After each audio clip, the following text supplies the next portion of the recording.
Une des choses pour lesquelles nous devons prier, c'est être au bon endroit, au bon moment, avec les bonnes personnes. Car Dieu nous fera entendre ce que nous avons besoin d'entendre si nous prions pour ça. Restez avec nous dans Jouissez de votre vie.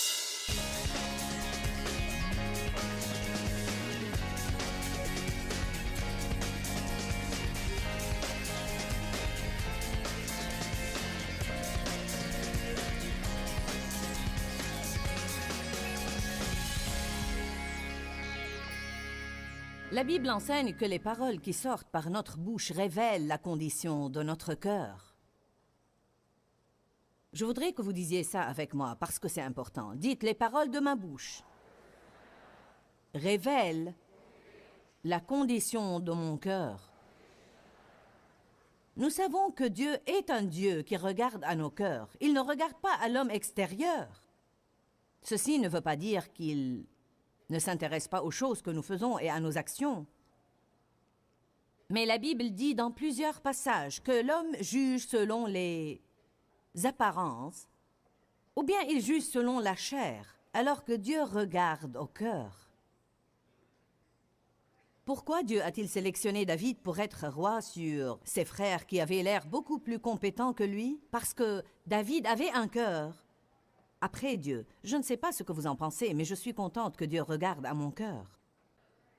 Il y a des fois où mes actes ne sont pas justes. Je n'agis pas bien comme il faut, mais je peux compter sur la miséricorde de Dieu, car il regarde à mon cœur.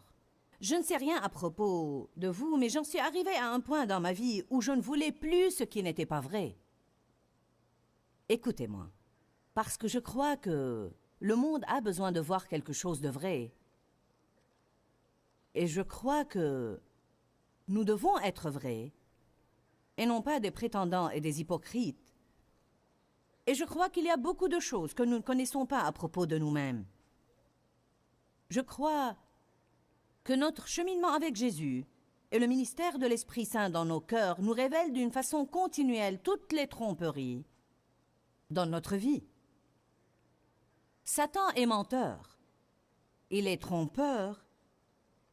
Et son but principal est de nous tromper et nous décevoir. Être trompé signifie croire un mensonge. Si vous croyez un mensonge, alors ça devient... Même si ce n'est pas une vérité, mais ça devient une vérité pour vous parce que c'est ce que vous croyez. Alors Dieu nous révèle constamment les tromperies dans notre vie. Par exemple, mon père a exercé des sévices sexuels sur moi, alors j'avais beaucoup de mauvaises pensées dans ma tête. Je croyais beaucoup de choses qui n'étaient pas vraies. Par exemple, je croyais que j'allais avoir une vie inférieure parce que j'avais été victime d'abus sexuels dans mon enfance et que je n'aurais jamais ce que j'aurais dû avoir si ceci ne m'était pas arrivé. C'était un mensonge, mais je ne le savais pas. Je n'avais pas encore lu Ésaïe 61:7 qui dit qu'au lieu de notre opprobre et honte, Dieu nous donnera une double récompense, une double portion d'honneur. Non seulement ma vie ne sera pas inférieure, mais si je fais confiance à Dieu, je pourrai avoir plus d'honneur que celui que j'aurais dû avoir si je n'avais pas de problème. Portion double. Ceci ne me semble pas logique, mais Dieu est en train de dire, si tu as été maltraité, si les autres t'ont traité d'une façon injuste, mais tu t'attaches et tu t'en remets quand même à moi, je chercherai à te récompenser de sorte que tu auras un double honneur au lieu des ennuis.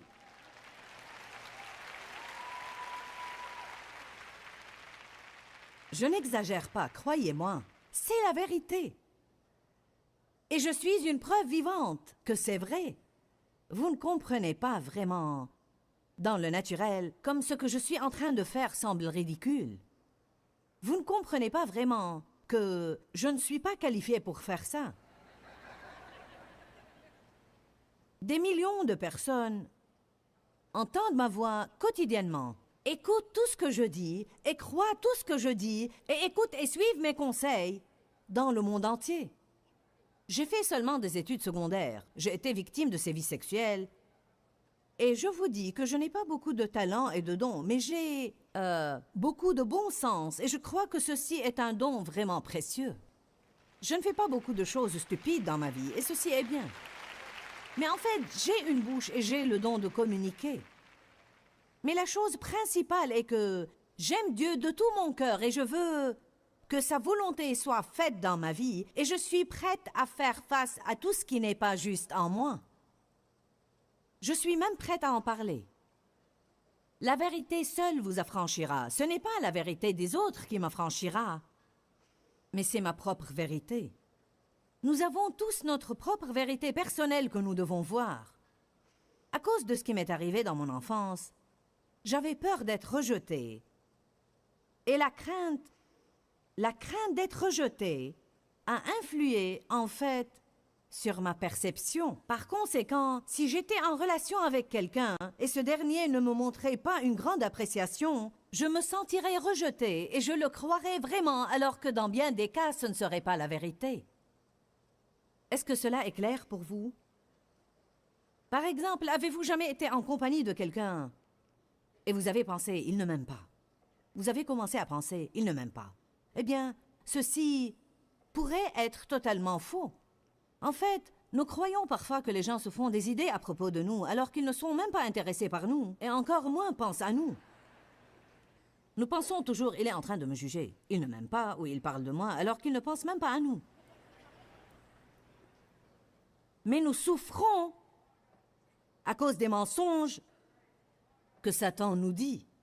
Il nous dit ces mensonges et nous commençons à y méditer et à les faire tourner encore et encore dans notre tête. Nous commençons à y penser. Et parfois, nous pensons aux choses inconsciemment. En d'autres termes, nous pensons aux choses, mais d'une façon tellement vague que nous ne nous rendons pas compte qu'elles ont une incidence sur notre vie. Et elles deviennent des pensées et des attitudes que nous adoptons. Une des façons dont nous pouvons découvrir ce qui se passe à l'intérieur de nous, je ne veux pas que vous ratiez ça aujourd'hui, consiste à apprendre à écouter ce que nous disons. Parce que Matthieu 12 dit, c'est de l'abondance du cœur que la bouche parle. Nos paroles révèlent notre niveau de maturité spirituelle. Je vais vous prouver ça dans une minute. Il m'était merveilleux, dans ce séminaire, de permettre au Saint-Esprit de maîtriser ma bouche et de coopérer avec Dieu pour contrôler ma bouche, parce que je suis un vrai moulin à parole, et les moulins à parole ont un problème dans ce domaine. Y a-t-il parmi nous d'autres moulins à parole? Bon. Y a-t-il quelqu'un d'entre vous qui se crée des ennuis à cause de sa bouche?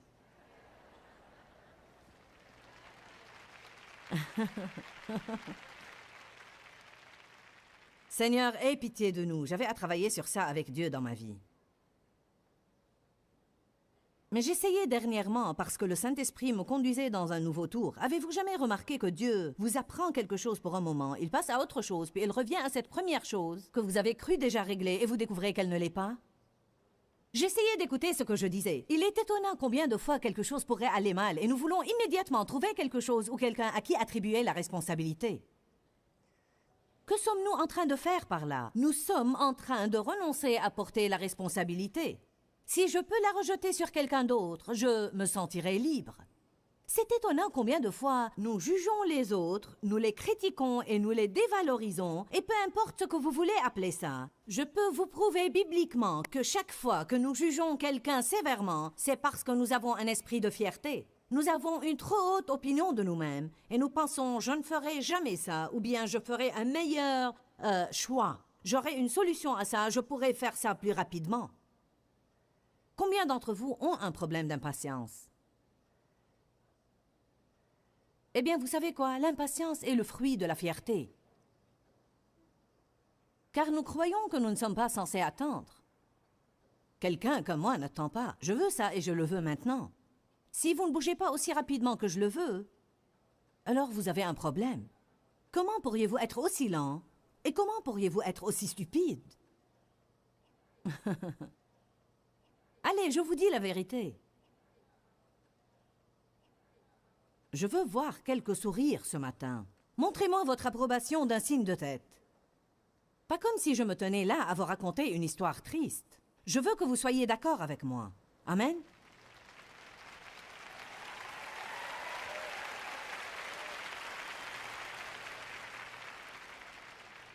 Nous pouvons aussi examiner nos cœurs en examinant nos motifs. Dieu n'est pas aussi intéressé par ce que nous faisons que par la raison pour laquelle nous le faisons.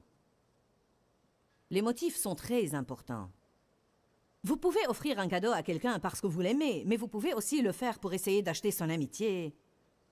Ou bien même, vous pouvez lui offrir un cadeau pour qu'il vous soit reconnaissant ou qu'il sente qu'il vous doit quelque chose. Nous n'aimons pas penser de nous-mêmes de cette façon. Mais j'ai découvert à travers les années que toutes ces choses-là étaient vraies d'une façon ou d'une autre, et c'est en faisant face à ces choses-là que j'ai été libérée de cet esclavage et je me suis élevée à un plus haut niveau, de sorte que mon cœur était devenu plus pur auprès du Seigneur. Car Dieu veut que nous ayons des cœurs purs. Heureux ceux qui ont le cœur pur, car ils verront Dieu. Plus nous avons le cœur pur, plus nous reconnaissons Dieu, plus nous entendons sa voix, plus nous devenons sensibles à ses interventions dans notre vie. Parce que Dieu s'intéresse à nos cœurs. Et je vous dis aujourd'hui que nous avons à commencer à prendre la responsabilité de nos pensées, de nos attitudes et tout ce qui se passe à l'intérieur de nous. Une des choses qui nous aidera à prendre conscience de ce qui se passe à l'intérieur de nous est le fait d'écouter nos paroles. Ce que nous disons. Matthieu 12, 34. Engeance de vipère. Si vous pensez que je suis sévère avec vous, vaut mieux que vous soyez content que ce ne soit pas Jésus qui vous prêche ce matin. Il a dit « Engeance de serpent ». C'est ce que les vipères sont. Comment pourriez-vous dire de bonnes choses alors que vous êtes mauvais? Car c'est de l'abondance, du débordement, du trop-plein du cœur que la bouche parle. L'homme bon tire de bonnes choses de son bon trésor intérieur et l'homme mauvais tire de mauvaises choses de son mauvais trésor intérieur. Je vous le dis, au jour du jugement, les hommes rendront compte de toute parole vaine, inopérante et inactive qu'ils auront proférée, car par tes propres paroles tu seras justifié et par tes paroles tu seras jugé et condamné. Je crois que tous les jours de notre vie, nous rendons compte de nos paroles. Je ne crois même pas que nous attendons le jour du jugement. Je veux dire par là que je crois vraiment en ce que la Bible dit dans Proverbe 18, 21, que la mort et la vie sont au pouvoir de la langue. Je crois que les paroles sont des conteneurs de puissance, et elles portent une puissance soit négative, soit positive. Elles portent une puissance soit créative, soit destructive. Si je dis ce qui est juste, j'obtiendrai de bons résultats, et si je dis ce qui est faux, j'obtiendrai de mauvais résultats. Et nous payons vraiment pour nos paroles. Et si je disais ça autrement, je dirais, nous mangeons nos propres paroles. Tout d'abord, je crois que ce que nous disons sort d'ici, puis passe par là, pénètre par nos oreilles, et ensuite arrive jusqu'en notre esprit. Nous lirons Proverbe 18, 21 dans un instant. Jacques 3, verset 2. Ouvrez vos livres. Jacques chapitre 3, verset 2. Cela faisait quelque temps que je n'avais pas lu cette écriture, mais quand je l'ai lue pour préparer ce message, j'ai pensé « Waouh !» Elle dit « Car nous bronchons tous et nous commettons des fautes de plusieurs manières. Si quelqu'un ne commet point d'écart en parole, la Bible amplifiée dit « Si quelqu'un ne commet jamais des fautes dans ses paroles, c'est un homme parfait de caractère, bien développé, capable de maîtriser aussi son corps tout entier. » Il dit « Si quelqu'un peut en arriver au point où il n'offense pas Dieu, où il n'offense pas les hommes par ses paroles, alors il est complètement et totalement mûr spirituellement. Il est en fait mûr, parfait, et il ne manque de rien. » Quelqu'un devrait dire « Waouh !» Nous nous rendons compte maintenant que nous sommes tous en train d'être transformés pour atteindre la perfection quand Jésus reviendra pour nous prendre. Et heureusement, tout ce qui n'est pas parfait et qui devrait changer, la Bible dit que ce sera changé en un clin d'œil. Alléluia! J'attends ce clin d'œil avec impatience. Parce que parfois, je me lasse de me débattre tout le temps. Mais nous changeons avec le temps si nous ne nous lassons pas et nous persévérons. La Bible dit qu'au fur et à mesure que nous lisons la parole, nous sommes transformés en l'image de Dieu. Et après avoir assisté à cette conférence, vous allez devenir plus glorieux dans votre comportement que vous ne l'étiez quand vous êtes venu ici. Vous allez voir des changements, vous allez agir différemment, vous allez penser différemment. Vous serez capable de maîtriser vos paroles pour quelque temps et ensuite vous aurez besoin d'entendre cela encore une fois. Parce que nous apostasions non seulement dans le domaine du salut. Mais ça va, c'est normal, et c'est pourquoi Dieu a désigné des prédicateurs et des enseignants. Une des choses pour lesquelles nous devons prier, c'est être au bon endroit, au bon moment, avec les bonnes personnes.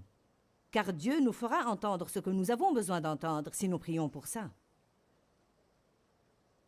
Si quelqu'un ne commet pas des écarts en parole, n'offense ni Dieu ni les hommes par ses paroles, alors il est totalement et complètement mûr. Les paroles de nos bouches révèlent clairement le niveau de notre maturité spirituelle. Peu importe combien nous sommes pharisaïques, peu importe combien d'actes religieux nous faisons, peu importe à quelle fréquence nous allons à l'église, nous pourrions même citer le livre des psaumes chapitre par chapitre.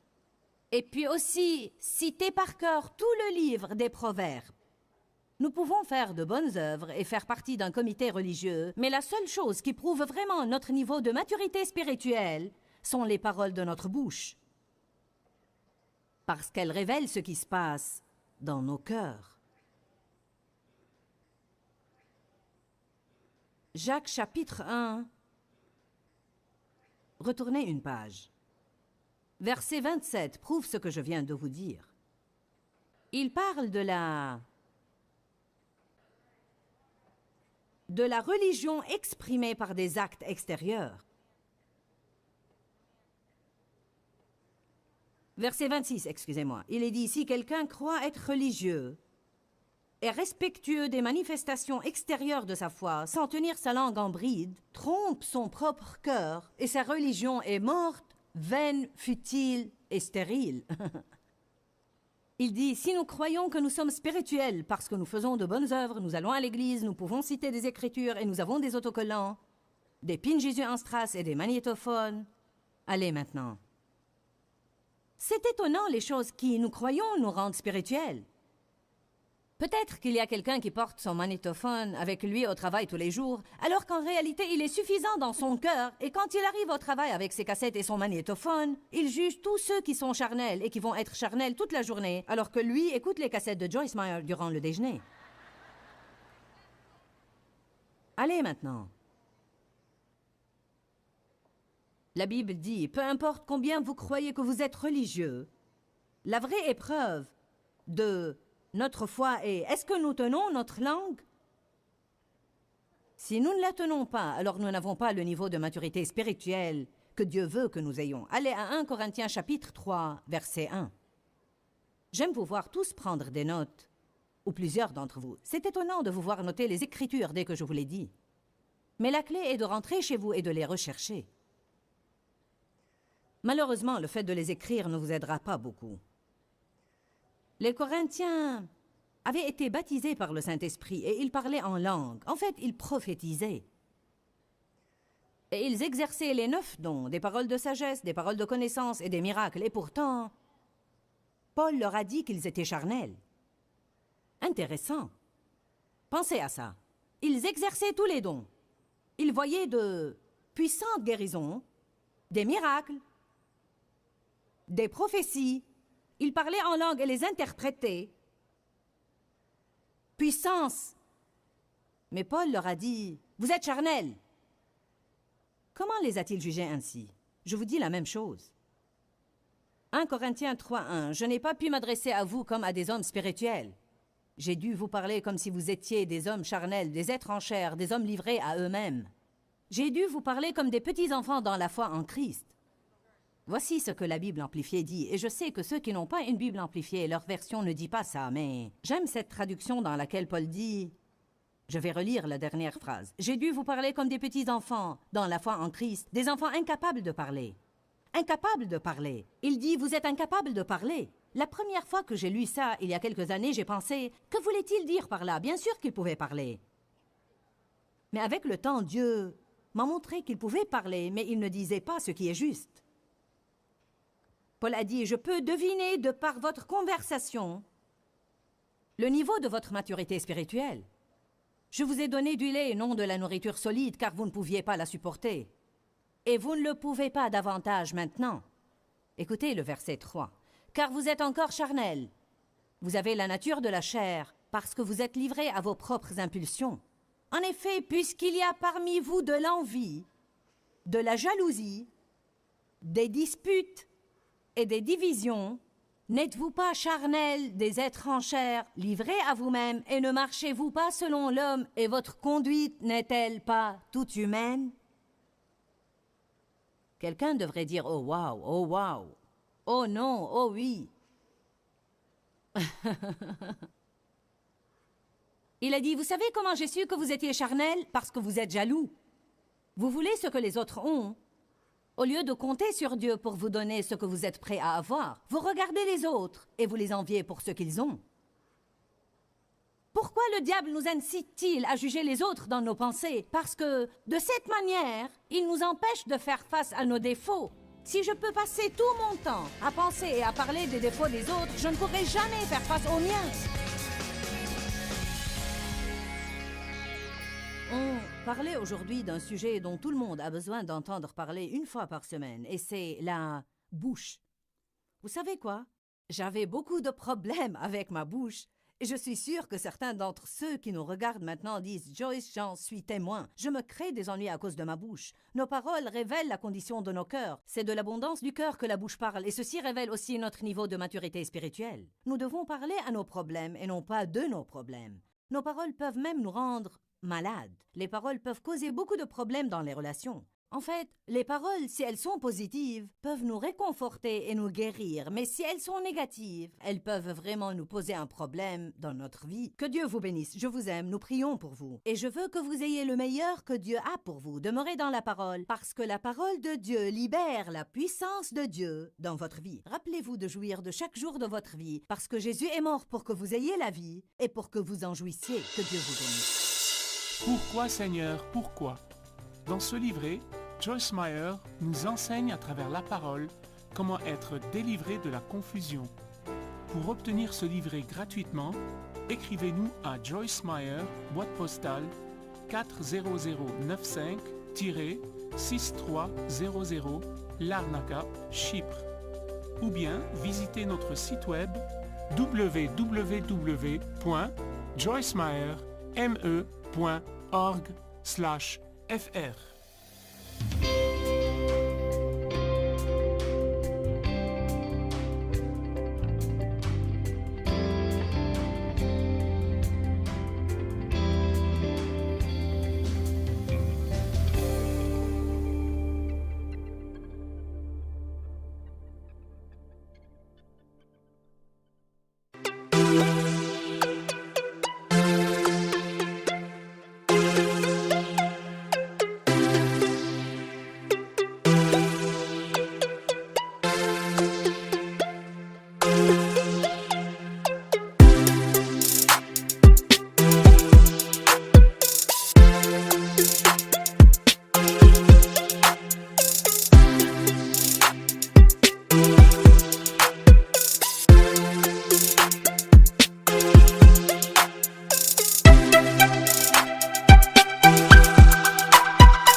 What?